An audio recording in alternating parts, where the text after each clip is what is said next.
Shri Jacob Tharakan. Vikram Misri ഇന്ന് വിശദീകരിച്ചത് ഇന്ത്യയുടെ ആക്രമണം measured, non escalatory, proportionate and responsible എന്നാണ്. ഏതെങ്കിലും ലോകരാജ്യത്തിന് കുറ്റം പറയാൻ കഴിയുമോ ആ ആക്രമണത്തെ? ഒരു കാരണവശാലും ഇന്ത്യയുടെ റെസ്പോൺസിനെ ഒരു രാജ്യവും കുറ്റം പറയാൻ സാധിക്കില്ല. അവിടെ നല്ല എക്കോ വരുന്നുണ്ട്. കട്ട് ചെയ്യാം. എൻ്റെ ശബ്ദം കേൾക്കാമോ? കേൾക്കാം. പറഞ്ഞോളൂ. ഓക്കെ, നമ്മൾ തുടങ്ങുന്നതിന് മുമ്പ് തന്നെ നമ്മൾ പറഞ്ഞിരുന്നു അവർ റെസ്പോൺസ് വിൽ ബി മെഷേർഡ്. ഇന്ന് അത് കഴിഞ്ഞ ഉടനെ തന്നെ നമ്മൾ ക്ലാരിഫൈ ചെയ്തു എല്ലാവർക്കും വേണ്ടി. അറ്റാക്ക് ചെയ്തിട്ടുള്ളത് പാകിസ്ഥാൻ്റെ മിലിറ്ററി ബേസസോ അതോ അവരുടെ സിവിലിയൻ ഏരിയാസോ അല്ല എന്ന് വളരെ വ്യക്തമായി പറഞ്ഞു. അതിൻ്റെ കാരണം തന്നെ നോൺ എസ്കലേറ്ററി ആകാൻ വേണ്ടിയുള്ള ഒരു എക്സ്പ്ലനേഷനാണത് പറഞ്ഞത്. പിന്നെ നമ്മൾ ലക്ഷ്യം വെച്ചതെല്ലാം പാകിസ്ഥാനിൽ വേരുറച്ച് അവിടെ നിന്നും ലോകത്തെങ്ങും വ്യാപിപ്പിക്കുന്ന ടെററിസ്റ്റ് ഭീകരവാദികളുടെ സങ്കേതങ്ങളെ മാത്രമാണ് നമ്മൾ ഇന്ന് ഉന്നം വെച്ചത്. അത് വളരെ ആക്യുറേറ്റായിട്ട് ലക്ഷ്യത്തിൽ നിന്ന് ഒട്ടും പിഴയ്ക്കാതെ തന്നെ അവിടെ എത്തി എന്ന് പറയാം. ഞാൻ നമ്മുടെ നേരത്തെ ഒരു ചർച്ചയിൽ പറഞ്ഞിരുന്നു the response will be spectacular. അത് തീർച്ചയായിട്ടും അങ്ങനെ തന്നെ നടന്നു. അത് വളരെ ഇതും പറഞ്ഞിരുന്നു, ചുമ്മാതൊരു ഏരിയയ്ക്കല്ല, വളരെ പിൻ പോയിൻ്റ് ടാർഗറ്റ് ഓൾറെഡി കണ്ടുപിടിച്ചതിന് ശേഷം അവിടെ തന്നെ ആയിരിക്കും അതും നടന്നു. ഇനി താങ്കൾ പറഞ്ഞത് നമ്മൾ നോൺ എസ്കലേറ്ററി ആണെങ്കിലും പാകിസ്ഥാൻ സേനയ്ക്ക് നമുക്ക് മറുപടി തരാതിരിക്കാൻ സാധിക്കില്ല. അവർ തന്നേ മതിയാകൂ. കാരണം അവരുടെ നിലനിൽപ്പ് ആൻറ്റി ഇന്ത്യ അല്ലെങ്കിൽ ആൻറ്റി ഭാരതത്തിനെതിരെയുള്ള സ്റ്റാൻഡിംഗ് ആണ് അവരുടെ നിലനിൽപ്പ്. അതുകൊണ്ട് എന്തെങ്കിലും പ്രതീക്ഷിക്കാം. പക്ഷേ അത് സാരമായ എന്തെങ്കിലുമാണോ അല്ലയോ എന്നുള്ളത് ഈ വരുന്ന 24 മണിക്കൂർ നമുക്ക് കാണിച്ചു തരും. തീർച്ചയായിട്ടും ഇപ്പോഴും അതിർത്തി അശാന്തമാണ്. പാകിസ്ഥാന്റെ റിട്ടാലിയേറ്ററി ഫയർ ഉണ്ടായിരുന്നു.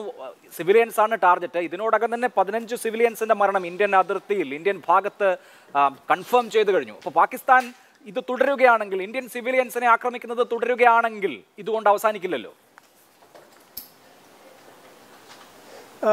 താങ്കൾ പറഞ്ഞത് ശരിയാണ്. ആക്ച്വലി ഇതിന് 2-3 ഘടകങ്ങളുണ്ട് മനസ്സിലാക്കേണ്ടത്. ബോർഡർ സ്കെർമിഷസ് എസ്കലേറ്ററി ആയിട്ട് നാം കാണാറില്ല. അത് ലോക്കലൈസ്ഡ് ആണ്. അതിന് ലോക്കൽ മറുപടി കൊടുക്കും. നമുക്ക് വന്ന നാശനഷ്ടങ്ങൾക്ക് പകരം അവിടെ തന്നെ വീട്ടും എന്നുള്ളതിന് യാതൊരു സംശയവുമില്ല. പക്ഷേ എസ്കലേറ്ററി ഞാൻ കാണുന്നത് അവിടുന്ന് മിസൈൽ അറ്റാക്ക് ഹിൻഡർലാൻഡ്, അതായത് നമ്മളുടെ അകത്തോട്ടുള്ള സ്ഥലങ്ങളിലേക്ക് അവർ മിസൈൽ അയക്കുകയോ അല്ലെങ്കിൽ എന്തെങ്കിലും സ്റ്റാൻഡ് ഓഫ് അറ്റാക്ക് നമ്മുടെ എയർ ബേസസിനോ വല്ലതും ചെയ്യുകയാണെങ്കിൽ അത് എസ്കലേറ്ററി ആയിരിക്കും. പക്ഷേ അവർ തീർച്ചയായിട്ടും എന്തെങ്കിലും ചെയ്യും എന്നുള്ളത് നമുക്ക് പ്രതീക്ഷിക്കാം. അത് 100% നടക്കും. പക്ഷേ ഈ ബോർഡറിൽ നടക്കുന്ന ഫയറിങ് സാധാരണയായി നടക്കുന്നതാണ്. ഇത് നാം മുൻകൂട്ടി കണ്ടതുമാണ്. അതുകൊണ്ട് തന്നെയാണ് രാജ്യത്ത് അവിടെയുള്ള ബങ്കേഴ്സ് എല്ലാം വൃത്തിയാക്കുകയും ആൾക്കാരെയൊക്കെ അവിടെ ആക്കിയതൊക്കെ ഇത് പ്രതീക്ഷിച്ച് തന്നെയാണ്. ഇതൊരു കൊളാറ്ററൽ ഡാമേജ് ആണ്.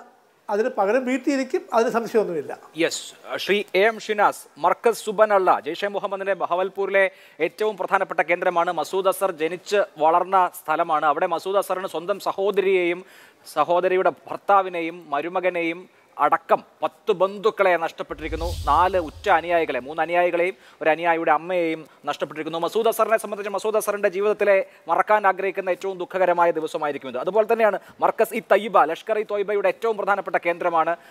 ലാഹോറിനടുത്തുള്ള മുരിഡ്കയിലുള്ള തയ്യിബ. അവിടെ ബിൻ ലാദൻ പണം കൊടുത്തുണ്ടാക്കിയിട്ടുള്ള ടെറർ ഇൻഫ്രാസ്ട്രക്ചറാണ്. അപ്പോൾ ടെറർ ഇൻഫ്രാസ്ട്രക്ചറിൻ്റെ ഏറ്റവും പ്രധാനപ്പെട്ട നമ്മൾ നീരാളിയെ എടുത്തു കഴിഞ്ഞാൽ അതിൻ്റെ കൈകൾക്കപ്പുറത്ത് തലയിൽ തന്നെ അടിച്ചു എന്ന് പറയാം. ഒരുപക്ഷെ പാകിസ്ഥാന്റെ അല്ലെങ്കിൽ ഈ സംഘടനകളുടെ പ്രതീക്ഷയ്ക്കപ്പുറത്തുള്ള ആക്രമണമായി പോയോ?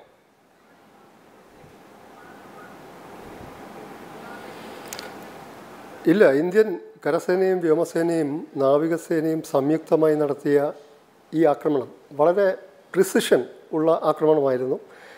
അത് ഭീകരവാദ ക്യാമ്പുകളെയും ഭീകരവാദ ലോഞ്ചിങ് പാഡുകളെയും ലക്ഷ്യമാക്കിയാണ് 9 സ്ഥാനങ്ങൾ ആക്രമിച്ചത്. അതിൽ പ്രധാനപ്പെട്ടതാണ് ബഹവൽപൂരിലെ ജെയ്ഷെ മുഹമ്മദിൻ്റെ ഹെഡ് ക്വാർട്ടേഴ്സ്, അതുപോലെ തന്നെ murid ഖയിലെ Lashkar E തൈബയുടെ head quarters. മുസഫറാബാദിലെ ഒരു പ്രത്യേക സ്ഥലം ഉണ്ട്, അത് ആ 9 സ്ഥലങ്ങളിൽ അത് ഹിസ്ബുൽ മുജാഹിദീൻ്റെ ഒരു കേന്ദ്രമാണ്, അവിടെയും ആക്രമിച്ചു. പിന്നെ ലോഞ്ചിങ് പാഡ്സ് ആക്രമിച്ചു. നേരത്തെ സൂചിപ്പിച്ചതുപോലെ ഒരു ജനവാസ കേന്ദ്രങ്ങളെയോ സിവിലിയൻസിനെയോ അതുപോലെ പാകിസ്ഥാൻ്റെ സൈനികാസ്ഥാനങ്ങളെയോ സൈനിക സ്ഥാനങ്ങളെയോ ഇന്ത്യ ലക്ഷ്യം വെച്ചില്ല എന്നത് തന്നെ സൂചിപ്പിക്കുന്നത് ഇന്ത്യ അപ്പോൾ പാകിസ്ഥാൻ നേരത്തെ പറഞ്ഞതുപോലെ തന്നെ പാകിസ്ഥാന് തിരിച്ചടിക്കും. പക്ഷേ പാകിസ്ഥാൻ്റെ തിരിച്ചടിയെ ചെറുക്കാനുള്ള ഏതാണ്ട് സംവിധാനങ്ങളൊക്കെ ഇന്ത്യ പഴുതില്ലാതെ ഒരുക്കാനൊന്നും പറ്റില്ല. പാകിസ്ഥാന് ചില സർപ്രൈസ് അറ്റാക്കൊക്കെ നടത്താൻ പറ്റും. മാത്രമല്ല പാകിസ്ഥാൻ എന്ന രാജ്യം 1947 മുതൽ പാർട്ടിഷൻ സംഭവിക്കുന്നത് മുതൽ അതിൻ്റെ നിലനിൽപ്പ് ഇന്ത്യ വിരുദ്ധതയാണ്. പാകിസ്ഥാൻ എന്ന രാഷ്ട്രത്തിൻ്റെ പ്രത്യയശാസ്ത്ര ചട്ടക്കൂട് ഇന്ത്യ വിരുദ്ധത എന്ന ഒരു കാര്യത്തിൽ അധിഷ്ഠിതമാണ്. അപ്പോൾ പാകിസ്ഥാനിലെ സ്കൂൾ പാഠപുസ്തകങ്ങൾ പരിശോധിച്ചാലും അല്ലെങ്കിലും അപ്പോൾ മാറി മാറി വന്ന പാക് സർക്കാരുകളും പാക് സൈനിക തലവന്മാരുമൊക്കെ ഇന്ത്യ വിരുദ്ധത ഇല്ലെങ്കിൽ പാകിസ്ഥാനില്ല. അപ്പോൾ പാകിസ്ഥാൻ മതത്തിൻ്റെ പേരിൽ ഇപ്പോൾ പാകിസ്ഥാനിലെ അസീം മുനീറിൻ്റെ പ്രസംഗത്തിൽ മറ്റ് നമ്മൾ പലരും ഉദ്ധരിച്ച കാര്യങ്ങൾ ഒഴികെ വേറൊരു കാര്യം കൂടി പറഞ്ഞിരുന്നു. ആദ്യമായി കലിമയുടെ അടിസ്ഥാനത്തിൽ സ്ഥാപിക്കപ്പെട്ട രാഷ്ട്രം പ്രവാചകൻ്റെ കാലത്ത് മദീനയിലായിരുന്നു. അതിനുശേഷം കലിമ ചൊല്ലി കലിമയുടെ അടിസ്ഥാനത്തിൽ സ്ഥാപിക്കപ്പെട്ട രാഷ്ട്രം പാകിസ്ഥാനാണ് എന്ന കാര്യം അദ്ദേഹം പറഞ്ഞിരുന്നു. അപ്പോൾ പാകിസ്ഥാൻ എന്ന രാഷ്ട്രത്തിൻ്റെ മതസ്വത്വം മതതന്മ ഊട്ടി ഉറപ്പിക്കുന്ന പ്രസംഗമാണ് പഹൽഗാം ആക്രമണത്തിന് ഏതാനും ദിവസങ്ങൾക്ക് മുമ്പ് ജസ്റ്റിസ് മുനീർ നടത്തിയത്. ജസ്റ്റിസ് മുനീർ പലതരം ആഭ്യന്തര പ്രശ്നങ്ങളും നേരിടുന്നു. മാത്രമല്ല അതൊക്കെ ഞാൻ ഇന്നലത്തെ ചർച്ചയിൽ പറഞ്ഞിരുന്നു. അപ്പോൾ മുനീറിന് വേണ്ടിയിരുന്നത് ഒരു ലിമിറ്റഡ് വോറാണ്. അതിപ്പോൾ ഇന്ത്യ വളരെ കൃത്യതയോടെ വ്യക്തമായി ഈ ടെറർ ഭീകരവാദം എവിടുന്ന് പുറപ്പെടുന്നുവോ ആ സ്ഥലങ്ങളെയാണ് ആക്രമിച്ചത്. അപ്പോൾ ഇന്ത്യയിൽ പാകിസ്ഥാൻ അങ്ങനെ ആക്രമിക്കാൻ ഇപ്പോൾ നമ്മൾ പാകിസ്ഥാനിലെ ഭീകരവാദത്തെ പാകിസ്ഥാനിലെ ബലൂച്ച് ലിബറേഷൻ ആർമിയെ അല്ലെങ്കിൽ ഖൈബർ പഖ്തൂൺഖ്വയിലെ തെഹ്രീക്ക് താലിബാനെ ഇവിടെ ട്രെയിൻ ചെയ്യുന്നുണ്ടോ? ഇവിടെ അവരുടെ ക്യാമ്പുകളുണ്ടോ? ഇവിടെ അവരുടെ ആസ്ഥാനങ്ങളുണ്ടോ? ഒന്നുമില്ലല്ലോ. അപ്പോൾ പാകിസ്ഥാൻ എന്തായാലും തിരിച്ചടിച്ചില്ലെങ്കിൽ പാകിസ്ഥാൻ എന്ന സൈനിക മേധാവി ഈ അസീം മുനീർ എന്ന സൈനിക മേധാവിയുടെ ഈ അൺപോപ്പുലാരിറ്റിയും ക്രെഡിബിലിറ്റി ഇല്ലായ്മയും വിശ്വാസ്യത ഇല്ലായ്മയും പാക് സമൂഹത്തിൽ മൊത്തം സൈന്യത്തിന് ഇതപര്യന്തമുണ്ടായ അൺപോപ്പുലാരിറ്റിയും കൂടുതൽ ശക്തിപ്പെടുകയുള്ളൂ. അതുകൊണ്ട് പാകിസ്ഥാൻ ഏതെങ്കിലും വിധത്തിൽ തിരിച്ചടിക്കാൻ ശ്രമിച്ചേക്കാം. പക്ഷേ ഇത് ഒരു മേഖലാ യുദ്ധമായി മാറരുതെന്ന് പുടിൻ പൂർണ്ണ പിന്തുണ പ്രഖ്യാപിച്ചിട്ടുണ്ട്. അത് ശരിയാണ്. ജപ്പാൻ പ്രതിരോധ മന്ത്രി പ്രഖ്യാപിച്ചിട്ടുണ്ട്. ഐക്യരാഷ്ട്രസഭ സെക്യൂരിറ്റി കൗൺസിൽ രക്ഷാസമിതിയിൽ പാകിസ്ഥാൻ ഒറ്റപ്പെട്ടു പോയിട്ടുണ്ട്. അതൊക്കെയാണെങ്കിലും നമ്മൾ ഏറ്റവും പ്രധാനപ്പെട്ട കുറച്ച് ആളുകളുടെ ഇപ്പോൾ ഏറ്റവും ഒടുവിൽ യൂറോപ്യൻ യൂണിയൻ്റെ വിദേശകാര്യങ്ങൾക്കുള്ള നയതന്ത്രജ്ഞ ഡിപ്ലോമാറ്റ് ആയിരുന്ന ഖജ കല്ലാസ് എന്ന വനിത ഈ ഇരു രാഷ്ട്രങ്ങളോടും സംയമനം പാലിക്കണം എന്ന് പറഞ്ഞപ്പോൾ പോലും ടെറർ അറ്റാക്ക് എന്ന വാക്ക് പോലും ഉപയോഗിച്ചില്ല.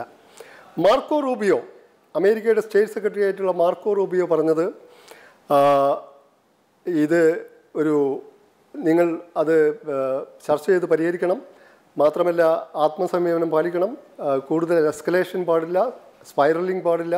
JD വാൻസ് പറഞ്ഞതും മേഖലാ യുദ്ധത്തിലേക്ക് ഇത് വഴിമാറിക്കൂടാം.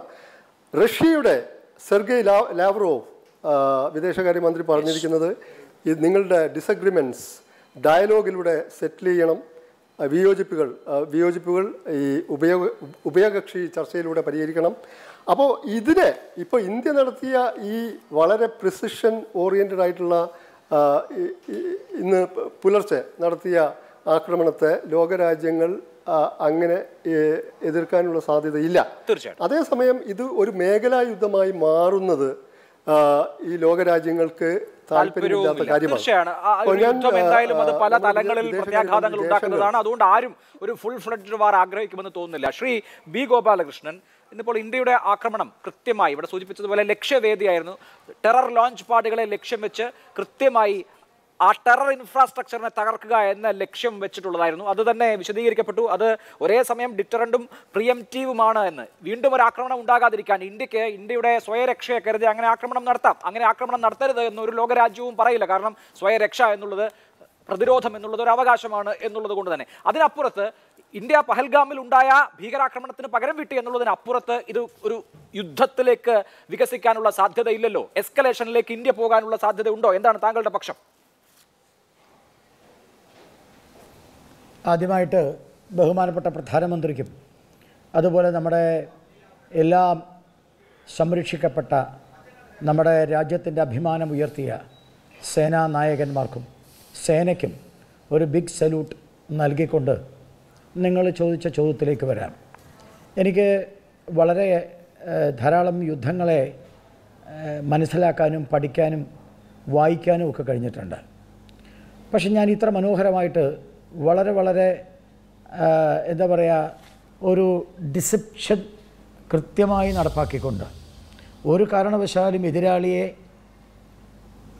അവർക്ക് മനസ്സിലാവാത്ത രീതിയിൽ കൃത്യമായ കാര്യങ്ങൾ വരച്ച്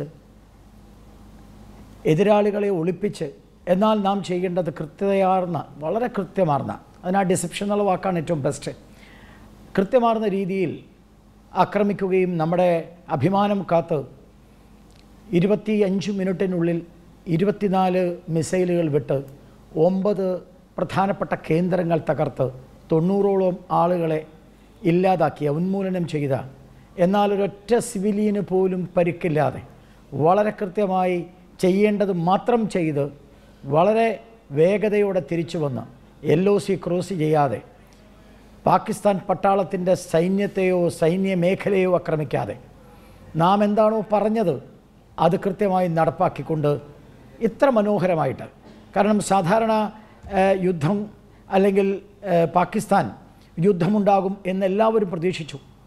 അപ്പോൾ ആദ്യത്തെ ഒരാഴ്ച, അതുകൊണ്ട് ഞാൻ ആ ഡിസ്ക്രിപ്ഷൻ എന്നുള്ള വാക്ക് ഉപയോഗിച്ചത്, ആദ്യത്തെ ഒരാഴ്ച അവർ ഭയങ്കര ഗാർഡിങ് ആയിരുന്നു.